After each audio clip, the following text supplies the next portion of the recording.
To get involved with adaptive sports is probably one of the most amazing things that any wounded sailor, Marine, soldier can get involved with. It helps with just knowing that you have limitations, but it doesn't limit you. I am a Chief Petty Officer, a Navy career counselor. I was diagnosed in 2009 with myelodysplastic syndrome, and that is a rare blood disorder that leads to leukemia. So I had to go through a bone marrow transplant. And once I was able to get my energy back, that was when sports got involved, Navy Safe Harbor. That was when I was able to start looking for goals, little steps and challenges that I can do for myself.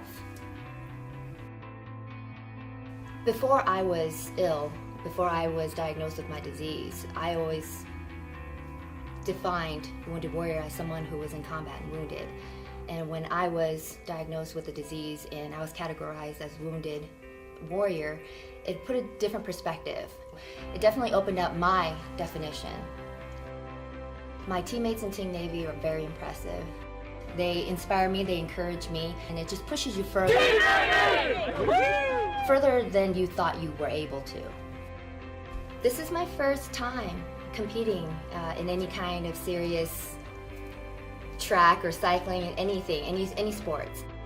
I'll be competing in cycling and the track, the 100 and 200 meter. So I'm nervous in just being in the competition.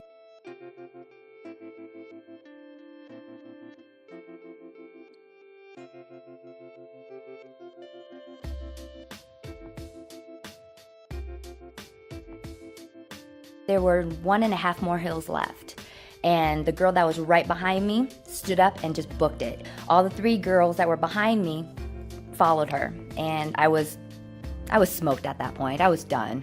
Yeah. I don't have a particular favorite part. It's everything. This is my first time, so I'm really soaking everything in. It would be like the Super Bowl or a World Series. You work up to these events and trials and training, and to me, it feels like the World Series. And just absolute, everybody's around cheering, and it's great. For my future, I hope to continue on with the Wounded Warriors. I hope to be here next year, definitely. But once I go home, I go back to work. I'm active duty, so I want to stay on active duty as long as they'll let me. And personal life, my treatment is going great. Actually, I'm progressing very well, and my doctors are very happy with where I am. So all this, everything with work and the Wounded Warriors is just one part of me getting better. So that's my goal, is to get better and continue on.